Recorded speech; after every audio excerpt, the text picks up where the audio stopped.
shadi bi wa ha nom sese ya na fe mbebo nkomo bi membo nkomo bi sese ya abetom. Information Ministry no at the Krata, but the National Security Operatives in the early hours of Wednesday, 12 June 2019, completed an operation which successfully rescued 2 Canadian women recently abducted in the Ashanti region. Details of the operations and ongoing efforts to ensure that similar incidents are successfully resolved will be made available in a subsequent press briefing scheduled for 15 hours today. Government continues to encourage the media and commentators to be circumspect in public commentary on security matters in order not to compromise other related operations. Citizens and travelers are once again assured that Ghana remains safe. Signed by Kojo Ponkroma, Minister of Information. Kojo Ponkroma said National Security Operatives na etimi ye na omukwache woman hunu eye Canada former Unibra Kojo. Until I saw one who anti Ghana fire commentators say be can be radio so near di na no aya ye can be a yenya hwe ye we kasemefa de aka ye bibi say fa say ya kidnap no ho ena fe ye catch ga won fia man hodo ina so mbeba Ghana ina say Ghana is safe. This is a shame. If nobody will say it, Brakojo, this is a shame. National security, but national security okroma and a my record one you move. This is a shame. I hope saying maybe I one out Troy. Maybe I will be fake letters never on Tinibia. This is a shame. And you knew what? And to say national security. Canada found a be who munipa. You want to cream your truck at as a Ghana and Ghana for one. Ya weni edi hu nkwada ya kidnap wo manka ya che ya de miensa na ba ka kwa yo maba. This is a shame. Cheap politics na me nja ye okurum ha ya tra ho. Cheap politics na ya tra ho da. Haba. Say your morning. Good morning, Nana. Ene ukwada o. Akom na ba. We me ya nim gwasesem say ade. Asemo. Yadana sina yadanyame so asese we aniwo no wate aniwo no so we wate aniwo so one if you mukro marry her we and cry free Ghana by why nam Ghana by bofotene ho Ghana da aban suma ni nipa ma omo aba ba hihwehwemu no yete enti enim se kwan a wo mo so fa so wo mo beboa ma yehu wo mo nuanom a na yehu wo mo achiri kwan Mukade ka say in collaboration crowd yan fancha okakra o say national security almost the almost side of the story ebeba national security ban ya nti edu wa ye de betoto ho o me njan class politics na no mo kuma se for mo nkwata kwade let me see here mo water kwade ye de nyame ya class cheap politics na cheap nyama say na twam Brakojo we twam dada ye de nyame asese ye hu o anu ne hia na aka woni aka okwadu so de okọ na anuanom abrofo de nyame adom ye hu o mo aka Ghana fo a wo mo soso ekohye mu ebi kọ afe besisa bre ye nti wo mo nka no ahom keka ye de hwehwe Canada fo no ye sese emfasa ahom keka na enhwehwe na mo na mo bibi amode ba hwehwe ho ya omo mayra no omo ya na mo hu dai national security so apparatus and Dabe hintos utie mama ya ti wa last interview o da mama wie we mbra ene odi sika kokko e wo nhira FM ento aso odi sika good morning captain senior bibia e bokọ de o chedi ampa Adom no e kurai mo ho de na chese no odi sika kokko ya na eja wa wai kakra bre yen na ze katai na phone is running in akọ ama hide Canada for my and say o mo he captain metumi akanepi se me ka say de e maya no ejuju mo ho e wo golden tulip kumase sabre de nyame ya Adom ama prosifo any national security e kabo mu nra anajo konkomre omo aye operation a omo tumi akwako hu baby a maye ewo enipa omo enso kidnap omo no yenyantie se omo achi omo na afei na prosifo be maye the actual fact and I say niema nam so ema omo tumi eche saa enipa a omo kidnap Canada for my enipa a omo kidnap Canada for Miami no so no make I say the omo wo eye national security for atenaye ewo Kumasi ha no mo san say afi na approach for toto niema ene abambofo ahye nhye omo de beba betu dwane ntino enema pii ho no omo mpese ye de betu dwa sisi a enti me ka say de metumi asinipi say emaya no nyame adom approach for ne national security ensa etumi aka omo house omo golden tulip ama nipa abamboefo anasa mammoefo no a omo chesa nipa yin so no yensa aka omo so national security for atenayem Canadian experts now omba no moda wo Kumasi omuda so ewo Kumasi na information a yensa aka no entumi enchire role potia omo play but the inimo say omo so ebaye no omo aye omo afamu de di aboa saa kwan ya omo tumi atresi emaye akoji omo aba Wonya hu numbers nipa do na ebaye no yete say 9 ebaye ba de miensa na Kumasi ebinum wo areas bi minim so wa pick that information ya pepepe yenya se enipa nkron na efi Canada baye ba Kumasi ha de yenya se enipa miensa na omo so ebe report ma approach for say omo eba beboa na omo tumi enya omo nuan mo Canada for omo akodi nsenseme no enti dodo aka no de anase omo ka ho no de yenim ba bi port ya omo so ekoye odi wa ko mame na ase na buoni ndi akire BBC wa bayate mate that's pa yanti say Canadians no expect no omo ye 9 ebaye ijami nsa Kumasi no omo say ye den ya say nipa no de no dwane o de betra border ebe fa ye manso nkwanta ne importem ho no watwam western region na chese omo kwa Ivory Coast ho na no ntie di mienu so hwe sa kwa no so ne di mienu so fa bie kwan no so serious people omo so omo dwen nipa ho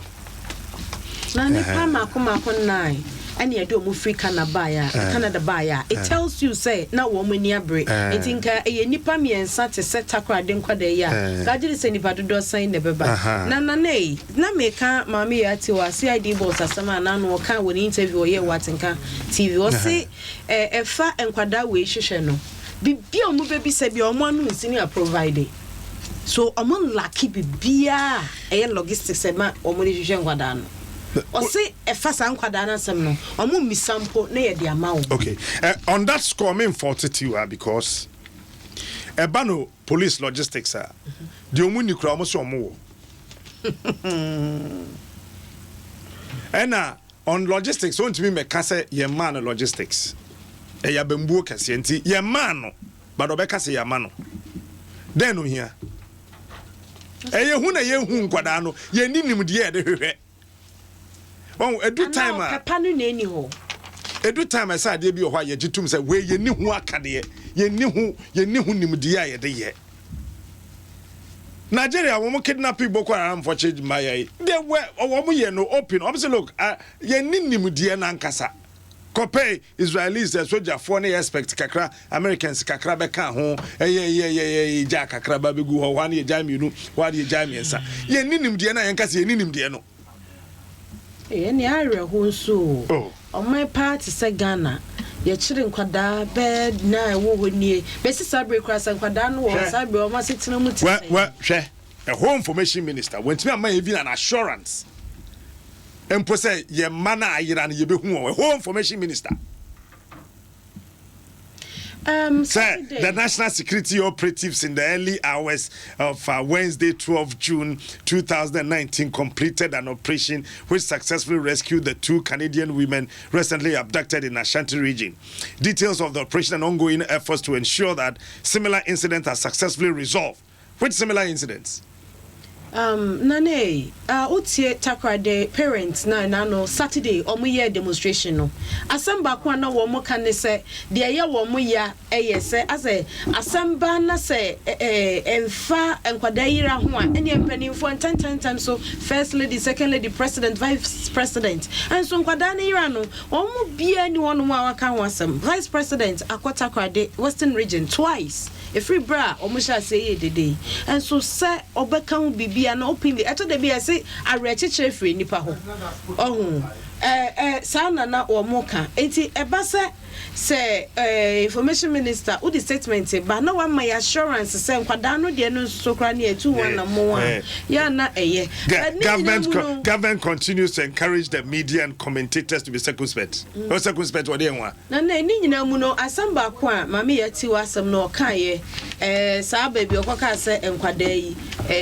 yenim baby o mo wi say ensam no nya ni nyina na ya na wo say ba bontin say de na o ka no me ne ya adwen say security issues no say anamo no baby o ho a wutu ekokodru na sa wo beka e wo publica dipa boni ni no no so wa son wo tie bi enti ono so be ye de ode be kata nachi enti so omoma yeti ase say nya baby o modu nyina e na wo so mo ba bontin so a kwan bi so no me de me kwala adwen de me ni omo ya adwen nemom se ebasa odi nipa no so hyesumu sina so na eche no nte hwe a na o ma nipa na nkasa efo me ono ankasa na adwen se na ene na de na ekoso ana ayesei ana asisei eno so de na yem hyehye foforo enenam eti ye besere se yenim so omo ye adwuma na ya na wo mama yate wo mo nka de sese yate the need to know ya na wo mo ama ye ma fia man kwata makura kwa ba ma fia tse odo ye na unso e anka kakra de nyame ase bisuano obi aho ye de obi aho ye so do tumi se me mpie me ntam pie sa mpie de na critical kana de na ye emotional da bi emotional me mu kese ba ye critical wo constituency be me wo domi kwabenya domi mfuturo kuye se twom mfuturo ene question ye kwa me ye yi nyame adom kwane de wo mo ye ne mfuturo wota de obo wota so ne nso mfuturo ni kuye me pesa me hwehwe domi kwabenya na de hwehwe na ene ye Bevelin esi tawia ahe domi kwabenya ene Chris Kobina Odro ahe on birthday na eja ba koma ba ko 14 years na ba ko 12 years wo mu nyina birthday eye dakro aye ene enti they are twins by dates enti Mr. Ahen wa konta ahen enema enema eti excellent schooling technology me who don't make I don't know I'm happy ya was so any if you be when ye ya was na woni branding ti wo ya mo 6 minutes me father obokrata ye chronicle the obokrata no mamwa kwaba emra Dwaso Nsem eno no pen sam no doso ha wo hwani mu eda ha no ma ye nro fu so mpo for national chairman de ma NDC amanyoku mfoni na wa na de utum so wa wada ankasa na nimu nya fesa na ni nyina no gina nro na dwo sa de Mubarak Yakubu ene ya wada hokura kusi se pani yamani bill da ne ho ensem fi se orofo su ampofo enei empanifo esusu dwene hunu se enipa bi a wo mo kire no no wo se efa no taadi nkora wa yire pani benim hu bi enti wo mra ne anya mu hwehwemu afi wo gya hyehye nso ekoso market ne pani ni anim hu bi nti wo mra na yenye emu anhwehwemu na salata ne ko orofo su ampofo ho no ene ono se o da bi gwere mu sa de wo ma ne je se court e de warrant eba eno na posifo didi mu ekoje sa search warrant ne ho nsam anura pani wa so dem kra ne asori mehia dwendwen fa wo ma dwene ne afre no de na ba CID a ho ye party mabukoku ho mpanifo ahodo ko ho no ne ade no na se wo se pani yamani bill na nyame ya adoma won se da ya wada obeba na fe nsam no ya to aso chronicle ne dia wo no de ba anopai eno no mento aso na me kama akwa ne akaba akọ menka soro ha de se me mentama na esoro ha yi assemblies akosia amiani muni adwuma MP ni ministers ye no assembly members ni say the same thing an wo moye enti say de ye tua amoye mpoma no bros vi say assembly member bia yi a wo kọ de bia ni sika wo tuatua no no ti ase enti wo mo stress nka article 71 holders ye MPs ni ministers wo mo kwa end of service na wo mo wi adwuma ye mo sika nki ye wo mo nka ho bi wo mo so nya bi na ja wo mo so ye hunu ya appreciate you kakranti ho asem ni na lagefo ena e ka chronicle so e dia bai na MPC nso na edwa line no se legonfo dia report no maye no na se me constituency ye wo yi electoral areas be 29 no akwa ye nipa 5 electoral areas 5 abegina wasa menya ade eno ne say obi timi tina land no wa ye service e Ghana we be win elections no wa win enti any MP said dwala papa na say we as sanity home defense ba MP ni ndisi for we mo ha adwene o so ho na ankwa yi ne de won say bi su ko yi ma bi me wo do me o e de yi ne kura wa wo hunu do ye na wo pe na me hwehwe ma wo do me ye wo da bi aye wo dom kwa benya bodom kwa benya na na beba o pe dia na me pe wo de na ma na de ma me fa find the democrat no enka ho we aya Ghana ene Cote d'Ivoire ene o ma hu surprise yo yi ba kwa na ebu kan bo me hu do me ne sa suti nyabotre yo ye busa wo mo se do me kwa benya MP o ho se si 2020 mbeto ama no 40% say yes 57 say no e be no kre ebe no kre say sister na nkasa de ogina ho mo pe na asem na adwuma no ye we kra no nyame na aboa ye ne kwan na nke kwan na cha so se de wo ye nti no enti na meka se be ye no kre no ti nyambo no owie bibia de a ene ye ase school no akwa World Bank lobby ni ye ayi ho no e fo ho say oh kwa benya e block no ne de no kwa me ndisi kwa benya ma ni bio yamfasa o politicians o come here funny Ghana no enti na the find that say Ghana any Cote d'Ivoire kan bom se yentimi nwia koko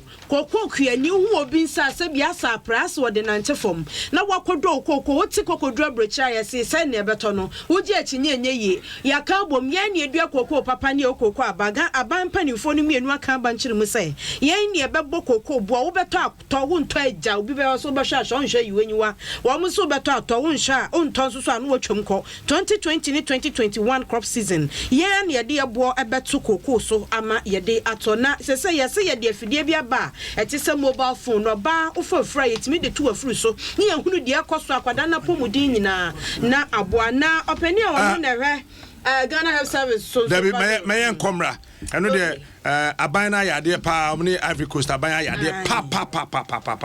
ye de bia ye be kwa koto television ba aboa fam ho and I was very happy yesterday. I was very happy yesterday that move by the government to deal I mean aban no ayade sa wadwene ye akuafo ho Honorable Kojo Pankroma, Minister of Information. Okay, good morning. Morning, Captain. Na bibia boko de. Yami Adom. Now so. Yan kakakra yan so ye pa. Yan boko yan fa yan chase free cocoa ye enkomo Ghana na Ivory Coast it me fresh stakeholders e wo cocoa industry ni mu nyina be share mu e wo Ghana. Boy enkomo kakra fa ho. Captain, well, first of all, producer can say different como, but what of our main camp 17 minutes and now my penny akufado about the rules Ghana and Ivory Coast who we are say cocoa producers are in the Dimo Kutnipa. Yes, so and ye nipa bibri no cocoa kiayo cocoa industry no baby finance baby $100 billion the world over chocolate industry no. Na say Ghana and Ivory Coast so can boom ye dey nya wo about 6 billion is an ye bia the banu keke na export and no price na ye control and as ye the largest producers na ye mo ye nya ho hwe no bi eto de and if you are seeing Ivory Coast in Kunya you are setting up joint working committee me ya several meetings even in collaboration with international platforms so na community bi ayedi and say no bo no kra no yen ye bitimi sane oil for to me your pricing no yes ye bitimi ye pricing commonly so yen no the largest producers no yen asem ne say yen turn below this price na ma yet menya bi e dia ma ye for and only the first part we HA corners no kwan yes ye bitimi afa so ye processing e dodo na ya kosro in the 100 billion value chain so no and no company for 200 more I shouti hun koma de wo hono no ye hu ye benran komoni mu na koso say Ghana na Ivory Coast age atum say 1 ton of cocoa ye pay $2,600 mpacho bibi sa pie wo komodi nim na discussion nim you know the consideration at that point so sabre won we ba ye no na wo mo ya pene so ana sa fe no mo kodwo no ho aba. Well, say, my fan say man say jano, and yet one my buy for one a control. Yes, my Canada on my buy to do na If you saw almost the other side of the value chain, so we would do 26 nipa ono so we process flour and answer nipa ono so the chocolate ono so be be saying how na be impact the global chocolate trade no. So almost we thinking on that side. But them say at this stage in the there then say ya ga ko ben ko yet to the common position na face any hono at the up to person when for negotiations no so be coso and make sure say be successful at the end of the day en kakanka Ghana beyond 8. What the statement to be by Canada Miami Noir ya abducted or more ye who but you say no, that's the major reason why the producers called you this morning. Meaning Bibi Abekafa home. Oh well, the I can say 3 o'clock near Bema full details of it. Kakai between Akati said there was statement in the morning say there's been a national security operation ACOSO for a number of days now. And there and operation no successfully or more area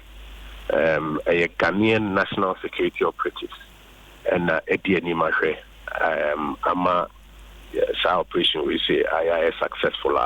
almost I can't Mayo Minuna Nepabon for Bitu Kusi emu details near the area by Nomian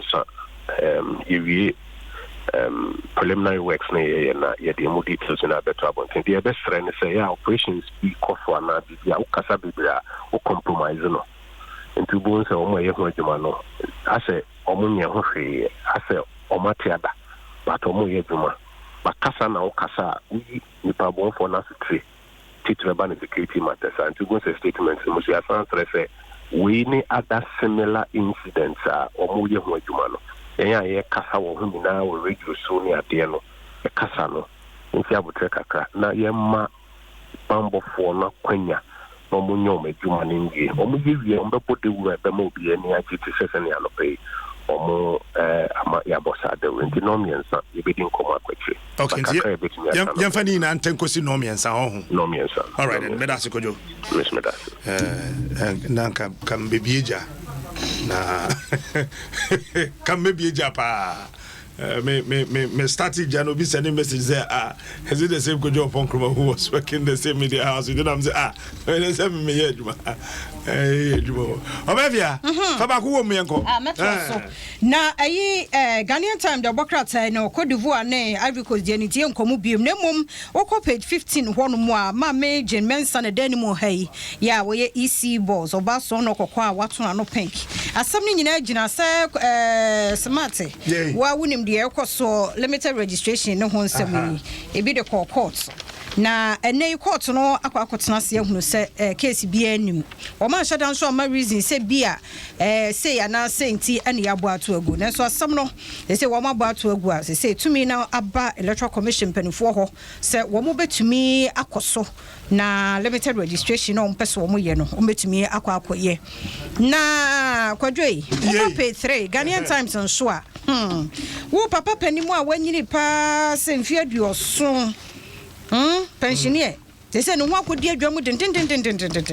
na pani ne bone no de eye wo mu kura ne se wadan no ho wo hene ya wo se wo ye wo hene wo ode no ho kwada so bro no bia no wo kumase ene waton asase ama business woman bi ewi akire na asase na ya to ama business woman no obi nso enkwanten ene wo no so sibie wo so nti ma me wi na so no we dey ntime fani no sapa wakoto asase a yahya ase na obi so abasa asase ne ye ne de nti ekoko pie mu e wo court ama sese court no aye ne sapani no ade a wo ye no nyame anim ni wanyine de ne so oya mafie nyansa na firi ne tirim enti ye ne ye mo ne kai wantumi de a ne afie aduoso no ya mane miensa kwa ho kura ya de acha no na ene ye wakwa akobo ne sesen so e wo ene du afie ho asem de bokrata Ghanaian Times ade aba ene anopai daily guidance so ene ye yenrofo so ampofo asem na obi ani me na wa hai ena Canada de hye mienu ya no so ye kire wo mu se de ohimite wi anso ama ye nyam nkire mu no se de ye se nyame adom yensa aka wo mu aban so se Ghana ye save pa ntimoda mo na da bia wakrem save obi antumi me obi ahwe fi se Ghana ya bombo mu nsem no ejina ne naso sa abo popon ho asem page 6 okọ no ma delegate de aba and afa isin so limited registration here na court dismiss no eno so ho asem ko delegate do bokrata no eno so ewo mu ebi ena ewu kwada ntimi ntwa so me mentalment nkamba ya mpesa me kan nyina agu ho wo hwe delegate graphic asa de opa ade be hwe ni mu ha pa bra ya ma owurofo so ampofo bill NDC for pam kokon ebo mutire any post ni ogina kire hwe wo mo na chese nnu ade nya ni kokwa hwe ade e wo police headquarters na nya asemkuma telegraphic nso e de ba no pa de memfa ensi ha na nyame ya adom a wonim se yi world blood donor day no e no so e baso nti na ne moje wo ho no ss no ka be me de pasa no pa wie no ndu pa yenkokolebu ni enko donate bi na critical na wo bia donate kakra Lucas enye mfoni ne camera no nkwa na eso twa wo ko donate blood ni bi ne mfa ni abofo nkrofo malaria pregnant women any emergency cases no ni ade moja na aka ho ne hwa ti enyina yenko donate bi why na ya ebebo na na sma maka wote so wan ka ho wi Basi ko donate after 10 kokolebu na ko donate blood ni bi access no wo bebre busu ese wo ko yima moja na kakra ho fa ya hwe na bibia kama ya betwen na dia save wo so wo do me kwa benya o hono your constituency by 2020 then na we na sesa no omo so omo pen me sure na sesa tinyame ya aduma ebe se hia MPs no bi ani mre we wake up call ya se kura no se de otwa saya no ohun se na chi achi se ye ni sia na mo ni ada ho fi se bi mo ye bi nso nye enti wo ye ne ebi nye bi mo shan sa je se be dru election na ye hu omo enti research na mo ntan famra we kran ka mo ye no quarterly kran ka ye ko be ye ju ampo ko hwe kuro bi suku da bi esi wonye so MP would want to be a young CDM, I want to be a year, Sani Eka. So hospitals he be yet, a quite be yet.